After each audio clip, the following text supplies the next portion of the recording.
is a huge honor for me today to be podcast interviewing Dr. Michael Davis out of Santa Fe, New Mexico. So how are you doing this morning? I'm doing pretty well, Howard, and I hope you're doing well. Say hello to my UMKC class of 87 classmate Christopher Spear, who I went through 4 years of dental school and practices up the street from you. I just love Chris. Have you seen him lately? Yes, Chris is a good man. Patients love him. Outstanding clinician, very caring, big heart. His daddy was a dentist. He assumed his daddy's practice. And I think dentistry's in Chris's blood. But more important, he just loves people.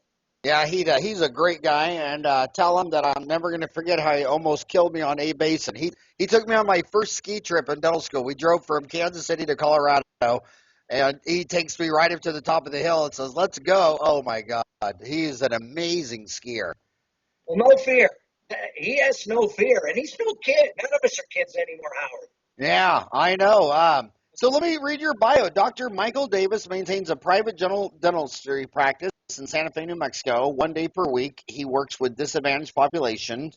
He chairs the Santa Fe district and is active with his state dental association. He is engaged with expert witness dental law cases. He is a vocal advocate for ethics in dentistry and the public welfare. The reason I called you and wanted to podcast interview is, you are, a lot of dentists are in their bubble just practicing, but you get to see a lot of the legal stuff. You get to see a lot of the complicated stuff. The From good, dental, the bad, the ugly. well, Howard, the good, the bad, the ugly, just like the old Clint Eastwood film. and you talk about dental methods and materials and biomechanics to the current ethical and legal issues, the DSO industry, Medicaid fraud as a business model, the doctor relationship, lawful contract, legal rulings, the hapless character serving as legal counsel to state dental boards. Where do you want to stop? You're talking to probably about 8,000 dentists. Most of them are commuting to work. You've been in this in this field a long time. You graduated from Ohio State University in '81. What do you think? How do you think you can keep your listeners out of trouble? What's going on out there? What do you see in that a dentist practicing in their little bubble is probably not aware of? That's a dangerous place to be. This whole attitude of, gee, I just want to do the dentistry and keep my head down and look, you got to have your antennas up. You got to know what's going around. The environment is always changing around you. You get bit in the butt. Keep your eyes and ears open. Be alert. Be active. Connect with your colleagues. Howard, your service with Dental Town is phenomenal. You allow other dentists to connect with each other and not isolate. Isolation makes you in the butt. Well, you've been a member of Dental Town since 2003. Thank you so much. I can't believe you've been a member for 13 years now. So, what kind of issues are you seeing that you think a lot of our listeners probably aren't aware of? Well, I think they're finally getting aware of what a tough road our young recent grads had. Well, I paid my dues back in the day. These young people have it way harder than we can ever imagine. They've got $250,000 in student loan debt, not dischargeable in a bankruptcy court. It's a huge burden, all right? The employment options, since we had the Great Recession of 2007, it's hard for these young people. Where are their employment options? Where are they going to find work? Where are they going to find ethical work? And we're graduating more and more and more of them every day. It's highly competitive for them. They're struggling, and they need a big helping hand. And I guess, our new dentist committees with the AGD and the ADA, they're doing something. A lot more's got to be done. Well, what do you think of the current DSO? A lot of them, 60% of the class say they're going to graduate and go work for one of the 430 dental service organizations like Heartland and Pacific and Aspen. What do you think? What's your general thoughts on the 460 DSOs that are going to employ 6 out of 10 of our graduates? All right. They've got a fiduciary. Let's talk corporate dentistry. And I'll include all those in corporate dentistry, and it's a big tent. And they're not all the same. There are differences. Sometimes there are big differences. Sometimes there's some differences. But in general, you've got a corporation in America. We are a free market economy. They have an absolute obligation, a responsibility to generate a profit for their shareholders. That's number one. As a doctor, our primary responsibility is to our patient's interest. The patient is in a disadvantaged relationship in the doctor-patient relationship, otherwise called doctor-patient contract.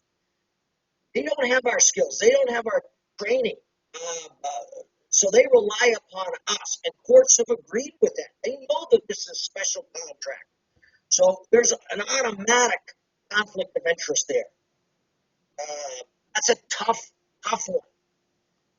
Well, what advice would you give these kids working for a DSO? Where are you seeing cases where they legally get in trouble, whether it's from the state board, or do you ever see them getting in trouble from federal lawsuits? Oh, heck yeah. Oh, yeah. They'll sell them out in a heartbeat. There's a case, Terry Tron. This is a case in Abilene, Texas. I give you another one with in Oklahoma City.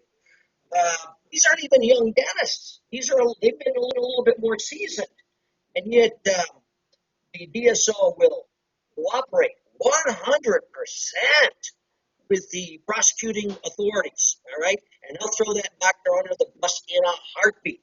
And yet, the corporation is monitoring their production metrics for every doctor in their corporation on a daily basis. They know exactly what these doctors are doing. These doctors may get in over their head. They need a little come to Jesus meeting. Hey, doc, don't pull this stuff. You can't keep doing this. But no. They keep doing it. Everything's honky-dory. They keep bringing in the money. And guess what happens? Prosecutor, they want a pound of flesh. Somebody's been defrauding the Medicaid system. This is a day of reckoning. So these docs get thrown under the bus, and that's as high as it goes. Prosecutors happy to get a doctor. Well, they got a doctor on a felony fraud case. They love that. Doctor's going to serve a little time. They're fine. Lose their license. Corporation goes on honky-dory, business as usual. So what can you give examples, like what percent of these DSOs do Medicaid or Medicare, and how do you get in trouble with Medicaid or Medicare? I mean, how do you end up doing jail Medicare time? isn't an issue, Howard. There's really not much coverage under the Medicare system. It's under the Medicaid system. I know I'd heard, for example, the former CEO, he's now stepped down, Rick Workman of Heartland, and why they're out of Medicaid. There's a lot that focus on the Medicaid model. That's a nasty model, and that's a entirely different model than the insurance model or focusing on direct consumer, the direct consumer. It's a very different model of operation.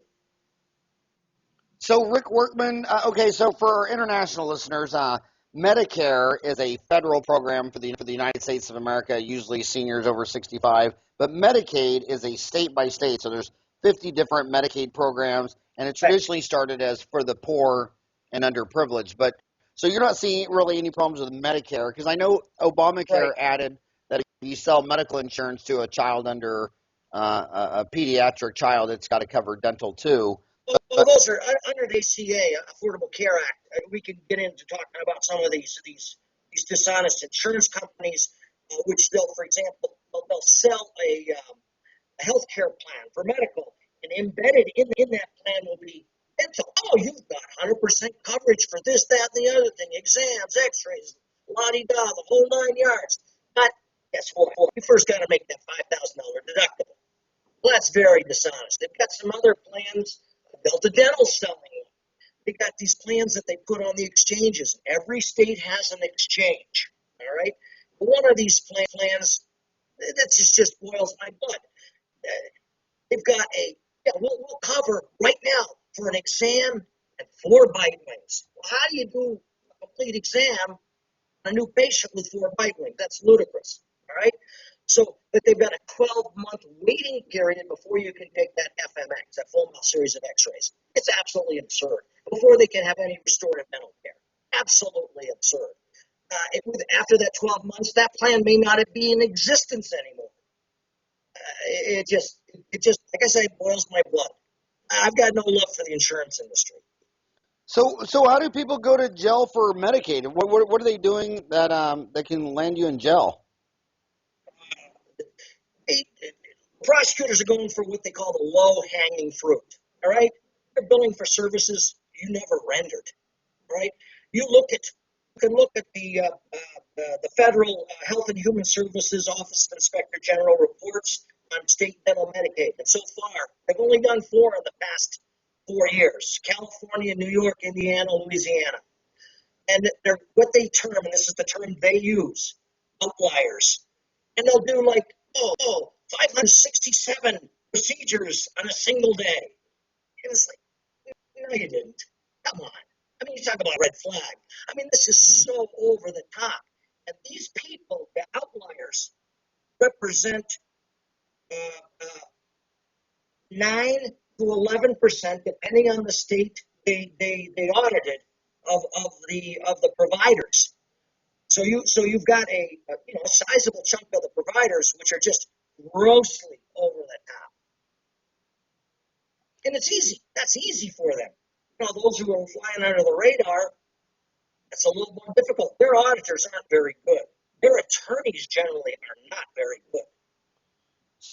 So what other ethics issues do you see from dental methods, materials, biomechanics, what have you? What Do you want to get into specific scams that are played? We can talk about that. Yeah, I let's find just this fascinating. You say, well, why is he so interested in this? It's like CSI. It's like it's got to be in you. It's like those docs in the police department. They have an internal affairs division. You get to see the good, the bad, and the ugly. You see the dark underbelly. But at the same time, you appreciate those clinicians who are doing it right. And there's so many more of them.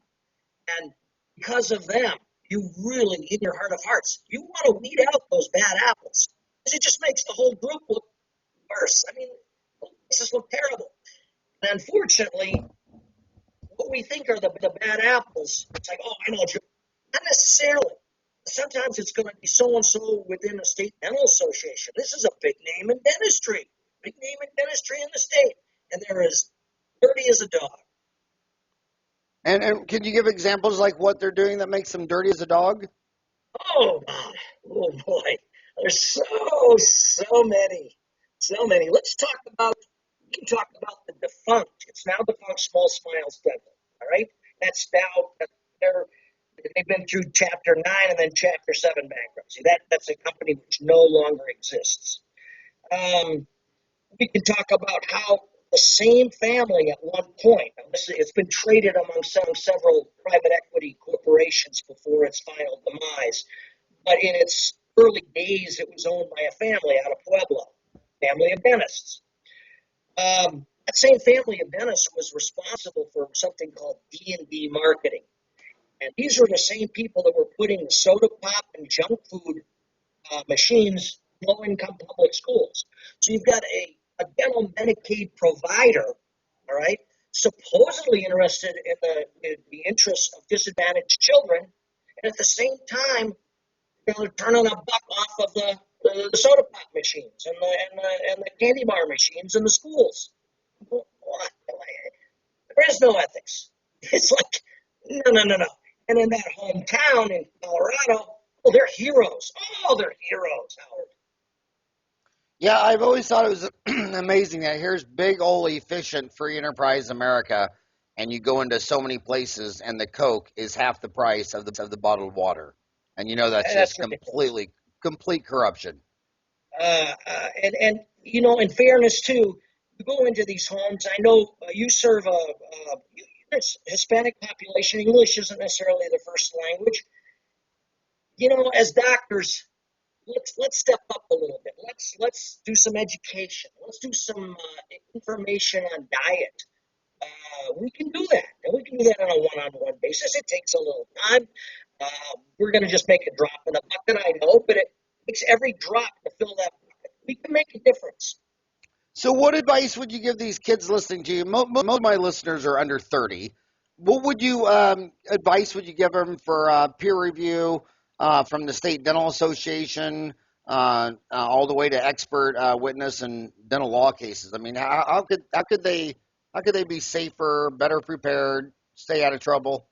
Okay, you're going to get an employment contract when you work for a DSO. Make sure you have your attorney review that. And there's numbers of attorneys. There's some on Dentaltown that Jason Patrick's one, but there's a number. I don't want to just talk about one. But there's a good number. Have them review those contracts. As an ADA member, the ADA will review that contract for gratis. Your local attorney in your local community, if they're not familiar with these contracts, you can get in trouble. They live and die. They've got attorneys on retainer out the wazoo, these DSOs. There's no such thing as a boilerplate standard employment contract. That does not exist. They'll tell you it does, and they'll tell you things verbally that will never come to pass. So make sure it's in that contract. Make sure everything's ironed out in that contract. You can be a target of these people. These people are like sharks. You start playing with the private equity boys, and that's what you're doing. It's like, well, I'm working for such and such dental. No. They've got a sham owner in place, a nominee owner in place. All right, that's not the real owner. They can't buy and sell that business. They don't control the bank account of that dental clinic. It's run by a private equity firm or a DSO, dental service organization. You're playing with some sharp financial cookies. You need some legal advice. Go in there armed with legal advice. And should that lawyer be a state by state lawyer, or is a national expert like Jason Patrick would fine for that? Jason is a good resource, and he's going to know most of the states because he works through most of the states. Because every state's different. In other words, there'll be things in that contract. I've got an article coming out on this. I'm trying to think who's going to publish it. I already forgot, but it's in the can. But it's a good article on contracts with DSOs and to protect the doctors. But geez, you've got to get that protection. Can you use a local attorney? Yes, and in some cases, some of that can be good because they'll have a stipulation in the contract that any disputes must be ironed out in the state and jurisdiction where the DSO is headquartered. Guess what? That puts a doctor at a disadvantage, a severe disadvantage, in that headquarters halfway across the country. That's highly unreasonable. As a matter of fact, that may actually contradict state law statutes. The other thing is about going into binding mediation. You don't want to do that because they hire the mediation firm. The mediation firm's going to have an automatic bias in favor of the DSO.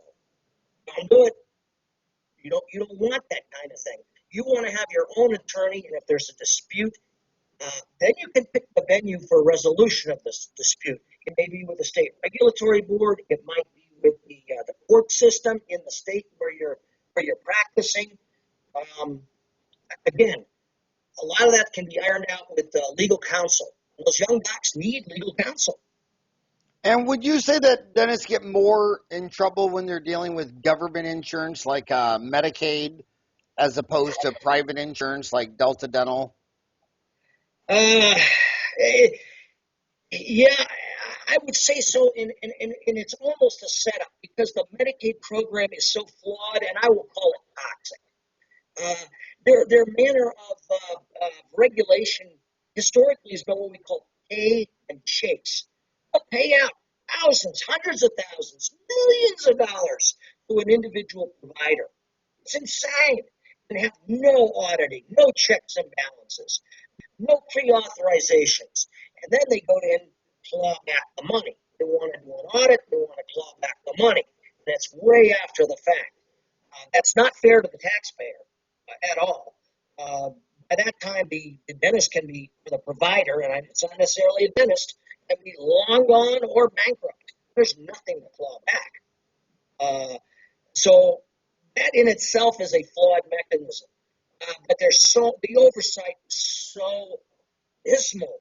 The auditors on Medicaid, many of whom are not even doctors. And in Texas, we had that situation where they weren't even in the dental field. They were hired by Xerox. They just rubber stamped every orthodontic claim that went through. Had no idea what they were looking at. Does that make you concerned? We're in an election year, and Hillary and Bernie Sanders want a universal payer system. Does that concern you, having the government be the universal payer for insurance, as opposed to, because you sit there and you get to see government dental insurance, and then you get to see private insurance, and it sounds like you believe the private insurance is far more well managed than the government. It absolutely is, but I'm not going to give the American insurance industry a gold star on the forehead, Howard. Okay, they're pretty conniving. They're out for number one themselves, but they're far better than government. Government is just in the toilet, abysmal, and it's going down with a circular swirl. It's that bad. Private insurances, they've got some serious problems too, and why in heck we never repealed that McCarran-Ferguson Act, which allows the insurance industry exemption from antitrust laws that every one of us are held by. That infuriates me. So that's absolutely infuriating. And explain that to someone who doesn't understand quite what you said, how the insurance are exempt from antitrust, but the individuals aren't.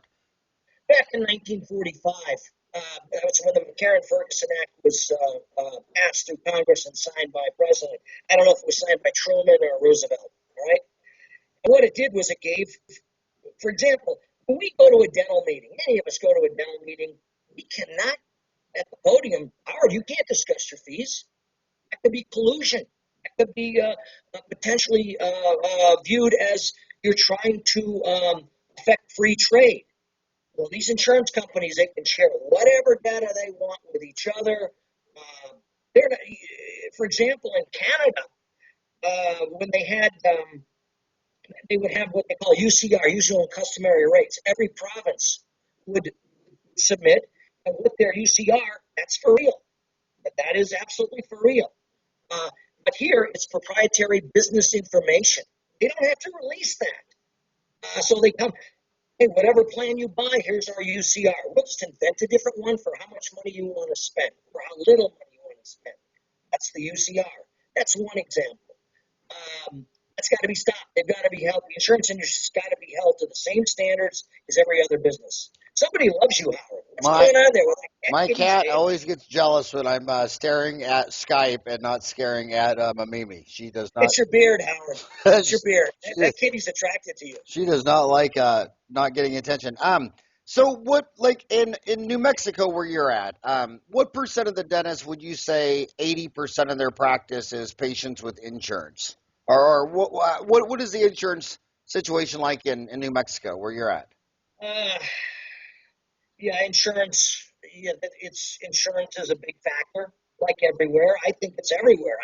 I don't know of a part of the country where insurance isn't a big factor. But compare it to what percent it was when you got out of Ohio State University in '81. Would you say it's a much bigger or the same?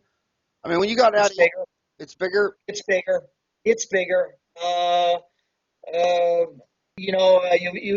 And since the recession of 2007, the public, the dental consumers, they seem to want to use those benefits. And they're going to go to a quote-unquote preferred provider to use those benefits. It's dangerous for them in many cases because some of those plans are just so low end. The only, they'll come to you, and this has happened to you, Howard. It's happened to every seasoned practitioner where a patient wants to leave your practice because you're not on their new plan, and they come to you in confidence. They love you. They really, they think they're not dentally astute. Their dental IQ isn't very high, so they show you a list of the providers under this plan. You read down the list. It's like a rogues gallery. These two have got problems problems with drinking. This one's got problems with drugs. This one is just out of his mind crazy. This one's got hands of stone, can't do a crap. And then you find that, oh, they've got 12 names, and they all work for the same two DSOs. It's and the public doesn't know this. Well, it seems like when I got out of school, a dentist would do the dentistry they wanted to do. They would submit their fees to the insurance, and the insurance would pay a percentage of their fees. And now, 28 years later, it seems like all the dental insurance companies are just setting their fees. So you say, this kid says, well, I want to treat a patient like I want to treat myself, and I want to do it this way. But then when they're done doing it this way, the fee's already been set. So they might be doing it at a loss. They may be losing money on the procedure, and they're not working back from price minus profit equals a budget of how I fix your tooth. They're just fixing your tooth, adding a profit, and the PPO isn't matching that. So what? So how do you? Can't do that. You'll lose your shirt. You'll be out. You'll be out the door. Your doors will be closed. You'll be bankrupt. You cannot do that. You got to look at what your overhead costs are, and your biggest overhead cost is what? Staff salary. Okay, and I want to say that because so many of these I'm afraid to go into business for myself. Okay, they talk about the DSOs and economy of scale. Guess what? Right? Yeah, there is some economy of scale. Yeah, they can buy some supplies cheaper than you can, although you can get into a buyer's club. Basically, so many of their overhead costs are fixed the same as you. They're competing in the same job market as you. Anyways, let's get back to your question. I actually don't. I digress so darn much. I'm worse than you. I am worse than you, Howard. Well, I don't. I think it's so funny how so many of these DSO owners, they compare what's going to happen in dentistry to pharmacy, and it just doesn't make any sense. I mean, when I was a little kid, 80% of the overhead of a pharmacist was buying the pills from big billion-dollar companies, where it made total sense that pharmacists all get up on one team to negotiate against Merck and Pfizer and Johnson Johnson. But in dentistry, supply is only 6%. And like I say, you can buy. So I've never seen the competitive advantage of a DSO. And that's the crap that they sell you. Is that we've got this economy of scale, and that's how we do it. Now they do it on a tax dodge, and if you're interested, I can get into that. But it's going to bore all your listeners. But I'm happy to talk about taxes. Yeah. Go into it because I tell them, like I say, the number one cost in dental offices is 25 to 28% labor. Next is 8 to 10% lab. Next is 6% supplies. Next is 5% rent mortgage, utilities, et cetera, et cetera, et cetera. There's no scales of economy in a dental office chain. You get a little bit on supplies. They can use a cheap-ass Filipino Chinese lab, okay? And it shows. You can see the quality of the lab work that comes out of the DSOs. It looks terrible. And actually, it's a nice referral source for me because all those patients are unhappy. They look at that crown. It looks like a blob. It functions like a blob. So, and those patients that are, those are the patients that actually can floss their teeth, and they don't like that damn overhang. Well, thank you for the new patient. You did all the marketing, and within a year and a half, you brought them right to me. I appreciate that. Yeah, the other thing, I mean, almost any dentist you talk to has been practicing 10, 20, 30, 40 years, still needs new patients, which means they have not kept all of their patients for 30, 40 years. And in all my observation, the big dental service organizations, they lose their patients faster than anyone. So that's by design. You understand that. The focus on many of them, I won't say all, but the focus on many of them is on that new patient, that hard sell, initial new patient, hard sell them. I mean, arm twist, hard sell them. Get them in there with the financing. Get your it's not an office manager, but you've got basically a person trained in retail sales to get them in there. Here's how we can do the financing. It's like going to a used car lot, okay? Is it unseemly? Yes, somewhat. Seems to work with that demographic. They come in for this, that. They come out with a rotary toothbrush. They're upsold on with their hygiene visit. They get $26 per quadrant, maybe there's a nice slosh around in each of the quadrants, some chlorhexidine, a lot of upselling, but you want to really hard sell that new patient. Whereas somebody like you or me, Howard, and most of our listeners here, we want that long-term relationship. We want that word of mouth. We want their coworkers. We want their families. We want their friends. That's a lot of our business, and it's a different business model. And I really think there is some overlap, but we're attracting a very different clientele. It's funny because the dentists who are the most successful spend all their time building relationships, and the ones least successful spend all their time building teeth. And we're in the people business, and they don't even, when we do a filling, they don't even know if it's from Ivoclar or 3M or Ultradent. I mean, they just know if they like you, if they trust you, and if they're happy with your work. Well, and there's some things that you're doing that are coming through. And you mentioned it as I don't care if it's from Kerr, it's from Ivoclar, whatever company. But you're researching that, okay? The way you do, Howard, the way you do, and the way most of the listeners do, they've been in this a while. The way they do a posterior resin, they have more than one, Felix with the bag of tricks. You get a contact on a posterior molar, okay, the resin. They've got a few tricks up their sleeves, just some good little tricks. You know how to do this. They've been at it a while. And that confidence in the success comes through to a certain patient demographic. I don't know that it comes through to all of them. It certainly does to some. And they pick up on that. Some of our patients are incredibly astute. They know us sometimes better than we know ourselves. I wanted to ask you about New Mexico because you're in a interesting state in the fact that there's so many scientists. There was Los Alamos. Idea Lab in Albuquerque. Yeah, I mean you got some probably if you pointed to the 100 smartest people that live in the United States in math and physics and chemistry, they probably all live out there in New Mexico and Los Alamos. The wealthiest county in America is Los Alamos County, where they have the lab, the nuclear lab. Yeah, so that's the wealthiest county. So you'd think it'd be the 5 counties around D.C., which they come in right after that. So what do those kind of people think today about silver fillings, mercury fillings versus tooth-colored fillings? You can't do them in Santa Fe. I mean, there's a few people who do them, but by and large, that's done. That's by and large done. They don't want it. They don't want heavy metals in their body. Okay, that has nothing to do with me selling this or promoting this or that or the other thing. That's what they demand.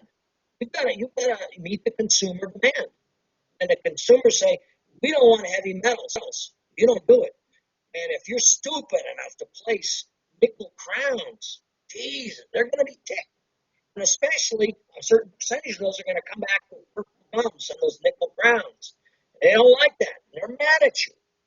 You don't want that. I was amazed one day. I was at a dental convention. I was sitting next to a dentist from Los Alamos or one of those areas. I forgot his name. And he was going through how many of those scientists come in with a list of questions about wanting to know all the ingredients, all the materials, and they'd answer and then back and forth. And some of these poor dentists had, literally 6 hours of homework to answer all their patients. And it started making me realize, gosh, maybe you don't really want a bunch of educated patients. Maybe it's a lot nicer to have patients say, "Well, you're the doctor, Michael. You do as you want." I mean, okay, all right. Let's say you take the time to answer their questions. All right, and these guys are geeks. These guys are science geeks. You answer their questions on biomechanics. You answer their questions on materials and methods. You answer those questions. You've won them over. You've won over their family. You've won over their friends. You're going to generate referrals off of that. You really will. So I would encourage you, if you know your materials, and if you're a materials geek, and I kind of am, and you are too, Howard, take a little time with them, explain that, and that's going to come back to you. That's an investment. Okay, with investments, you pay up front, hope for future rewards. That's when I think it's going to pay off for you if you take that time initially and answer their questions. I think you're going to come out a winner. I think mercury is dead. It's never going to be, even though the filling lasts 38 years and it's being replaced by a tooth-colored filling that lasts 6 years, even though the silver filling is 6 antibacterial. years, Howard. You got to work with me a little. They last better than 6 years. Well, I mean, not as far as peer-reviewed studies that you can find. Yeah. There's peer-reviewed studies, okay? But I wanted to ask you about the hands of a better clinician, you could take baling wire and horse poop, okay? In the hands of a good clinician, you're going to make it work, okay? You're using loops. You're using good high-speed evacuation. You've got good isolation. You're not getting 6 years. I know what the studies say.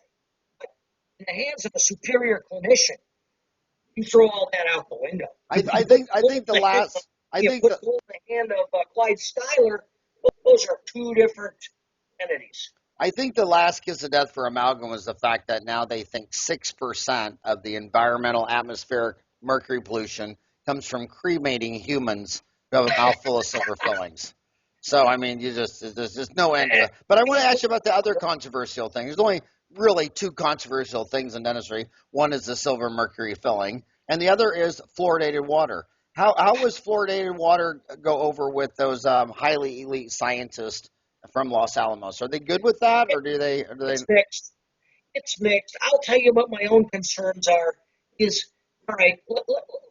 Let's say that the efficacy is favorable, and that's debatable because we've got a situation in Europe where our caries rates are diminishing, and they're eliminating fluoridated water in Western Europe. So what's going on? Well, some of that they're getting the fluoride through other sources like table salt. There's other ways to get the fluoridation. That's an argument. But how many people today are drinking tap water? And they say, maybe that was an efficient means of efficacy delivery of fluoride back in the 50s and 60s and 70s. But today, I'm wondering how many people actually drink tap water. I'm not sure it's the best way to deliver it. That's my own personal concern. And we've been in there's areas in Colorado, eastern New Mexico, west Texas, where there's too much fluoridation, and you can see the brown. They don't decay. Those teeth are ugly brown. Yeah. So do you, when you see peer review and legal counsel at the state boards, what are the issues? I mean, are they mostly implants or root canals or fillings or money? It's all over, Howard. It's all over the board, and some of it, you think, well, he's just out to get us dentists. No. Let me give you one example. All right, I won't. Of course, can't tell you the name of the doctor. All right, patient comes in, they have an upper and lower denture. All right, and they're unhappy with that lower denture. Oh, it doesn't fit. Oh, they can't eat with it. Oh, it won't stay in. All right, let's look at the dentures. Good bilateral occlusion, good extension with the ridges, retromolar pad areas covered. They'll extend with a post-stem and a hamular notch area is well covered. Are you happy with the aesthetics? I'm listening to the phonetics, TH sounds, F sounds. Phonetics are really good. What are you unhappy about? Well, this lower denture, it just won't stay in. Well, if you talk to Dr. X about potentially a couple of implants and what we call locators, it looks like a little O-ring with a trailer hitch. Oh, yeah, he talked with me about that. I thought he was just trying to hustle me, just trying to sell me something. I go, no. This doctor made you a wonderful set of dentures. This is as good as the technology can deliver. However, I strongly recommend you go back to Dr. X and talk to him about those implants. I think you're going to find a world of difference, and you're going to be very excited with the result. He did just that. He could have been happier with Dr. XX and happier with me for getting him back there. So it's not, we're just out to get these doctors. No. It's about serving the public interest, and in serving the public interest, all of dentistry will benefit. Everybody, and I strongly believe that. It's like, oh, these patients are just too demanding. Blah, blah, blah. Serve the patient interest, and it's like at high tide, all ships rise. All right? Serve the public interest, and we're all going to benefit. So, but if a young kid is listening to this podcast, they're commuting to work right now, and they're listening, they say, I don't ever want to go to the state board. I don't ever want to go there. That just seems like a scary process. What advice could you give them to stay out of that process? I mean, Number one, number one, if you get a letter from a state dental board, you better answer it, because not answering it is a violation. And that violation may be worse, may have worse results for you than whatever they may have alleged. All right. Um, I would say 50% or more of the complaints that go to the state dental board are dismissed. It depends on the state. All right. My state right now doesn't even have an investigator. So, don't sweat it too much. All right. And it's not done too well. But if you have to go there, I strongly advise you call your malpractice carrier and get an attorney's counsel. You need that. Uh, I'll tell you flat out, administrative law, which is what dental boards operate under, is not the same as our civil court system. Very different rules for admission of evidence. Hearsay can very often be admitted in an administrative hearing, which is not admissible whatsoever in a civil court proceeding. Uh, uh, the way that witnesses can be questioned. I mean, in some cases, in an administrative court hearing, witnesses are grilled. I mean, grilled that no judge in a civil court proceeding would ever allow. Never would allow it. So you need a lawyer up, and that's real important. I don't know that there are things out there that are going to bite you in the butt, no matter how good you practice and how well you practice.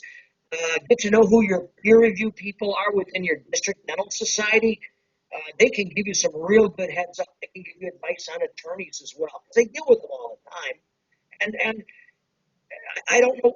It's tough. It's tough for a young practitioner to go to an old geezer like you or me, Howard, and trust us. They don't trust us because so many people they've encountered, be it the DSOs or whatever, have tried to screw them over. Some of the dental professors have tried to screw them over.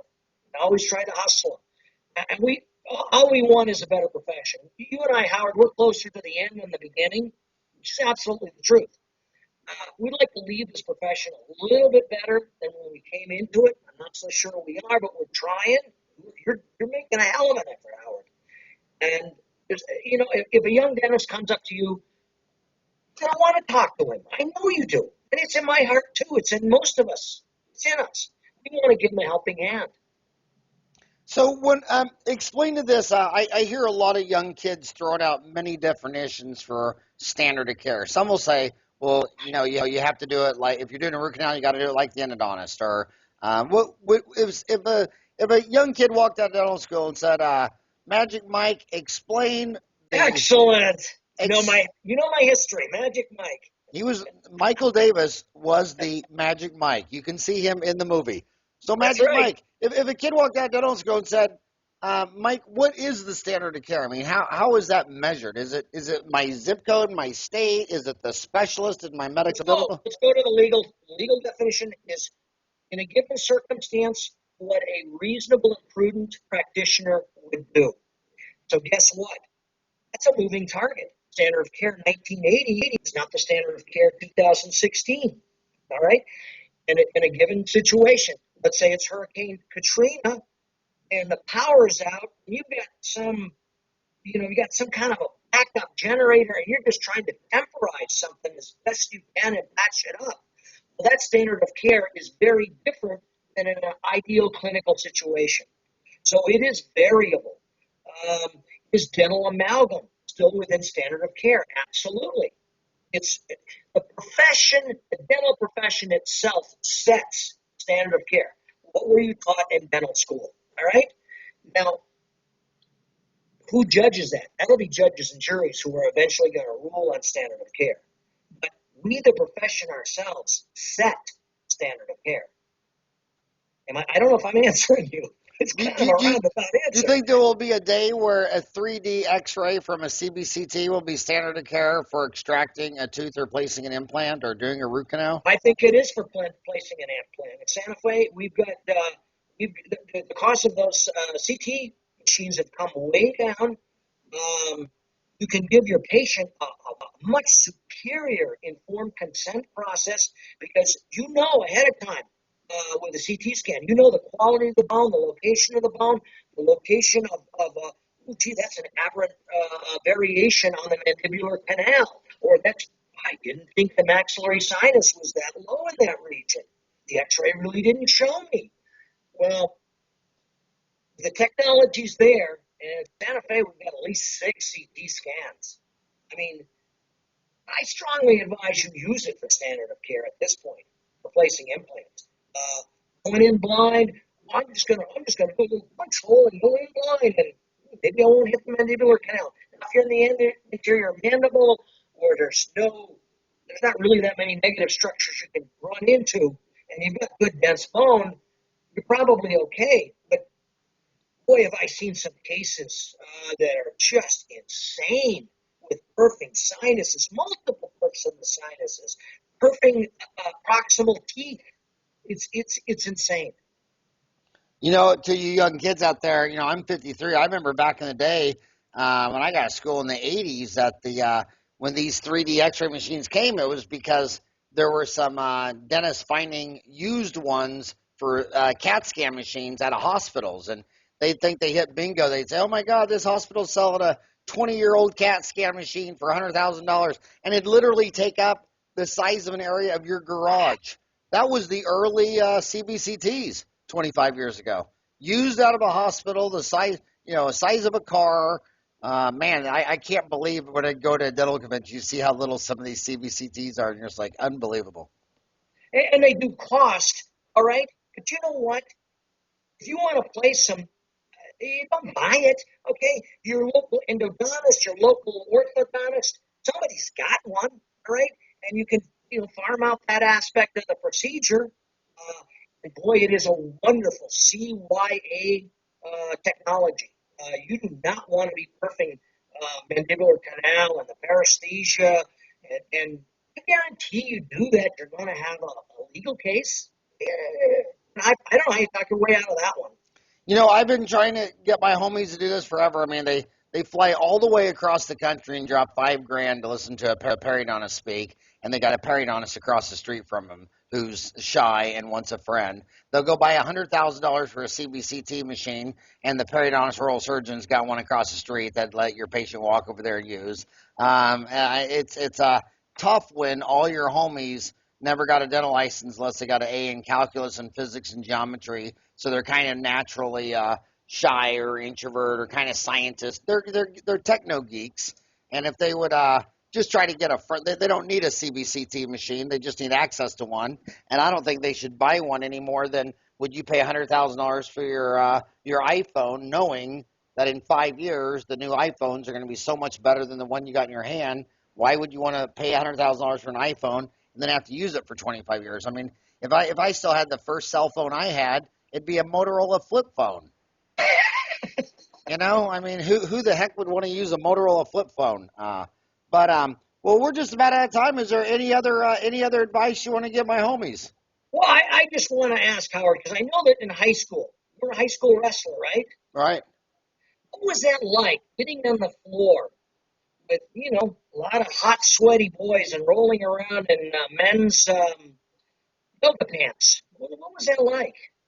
Well, the basketball players always called us mad faggots. I have to admit that, but it was so funny. My garage is. I've never parked my car in my garage my whole life. I've always had a professional.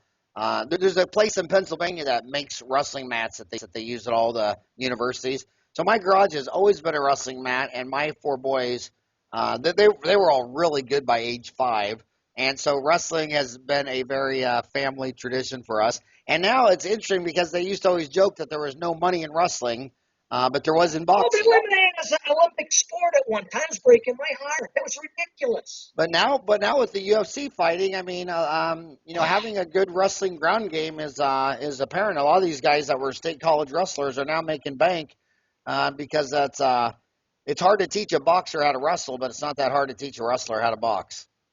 I think you're absolutely correct. And then you work in the Muay Thai, the kickboxing, you work in the elbows. I like to see headbutts I know they don't let the kicking on the ground, but back in the day they allowed a stop in the early UFC.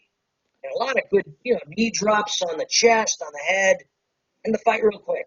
I gotta tell my homies about my relationship with New Mexico because I went to University of Missouri in Kansas City, Right, Missouri, and I'm from Wichita, Kansas. They didn't have a dental school, but they bought 30 seats a year at the University of Missouri. So 30 kids each year were from Kansas. New right, Mexico didn't have a dental school, so 7 seats each year right. were from New Mexico, Well, I and get you. Hawaii.